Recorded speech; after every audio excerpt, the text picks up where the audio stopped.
Hi, I'm Susan. Today I'm going to make a Christmas ephemera holder, and I'm going to use this paper, Christmas paper I have. It's not double-sided, but since it's really basically to hold my ephemera, it'll be fine. And I got this idea from Rachel of Roxy's Creation, but mine won't be exactly like hers.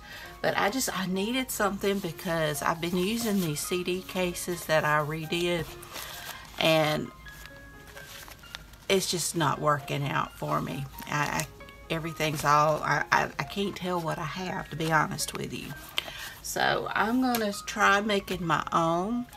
I've got to get some transfer paper, but I'm going to just keep it the size it is and make it tall, just so that it will give me more room, and we'll just see how this goes. So I hope you'll enjoy this video. So without further ado, let's get started.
Okay, here it is, and I am so happy with it. I plan on making some more for my regular ephemera, and those I probably won't make as tall, but this one's going to stay in my 12 by 12 storage box, and I figure I could get as much in there as I want. But the other ones I want to be able to stand on a shelf, and I'm afraid it would be too tall to be on a regular shelf. But I made me a little band, and last Christmas got one of my sons some underwear, and unfortunately they were too small, and he had already opened the package and thrown away the package. So I've just been hanging on to them, and I finally cut down all of the material just to use, and I say it cut off the bands, and I just measured my band and just made a little band to go around my little ephemera holder. I figured you got it, use it. So I've got my labels, and I couldn't go with the white. I had to add just a little bit of interest, so I just did a little stenciling throughout. But I've got labels and words. I just kind of got everything kind of separated to where I can easily see it and by shape and what it is. And kind of like with like as much as I could get it. And I still got plenty of room. I'm happy about that, because there's still some empty little spots, and I mean, I love it. And I've got smaller strips for my stamps, and on some of these the extra vellum that I cut off the end, I just used it up and glued it together to make a strip. I mean, this is for me. It's not like I'm selling it or anything, and I wanted to get as much use as I could. I still got pocket if I get more stamps, and I did a lot of little ones for my little bitties that I've got, and bigger areas for my tags. And in fact, I did a double one just to for my bigger tags and for my postcards. So I hope you enjoyed this. I hope you'll make one. It was so easy. I did this in a day, and I mean, well, not even a whole day, it's just a few hours. And the hardest part was picking out the Christmas paper that I wanted to use. But I'm really wanting to make more, like one for labels, one for tags, one for this, one for that, just to kind of help organize it. And I like being able to open it up and see what I've got. So if you enjoyed this video, please give me a thumbs up. Hit that subscribe button if you haven't. Ring that bell so you can be notified when I upload new content. Leave a comment. Tell me what you think. And until next time, bye y'all.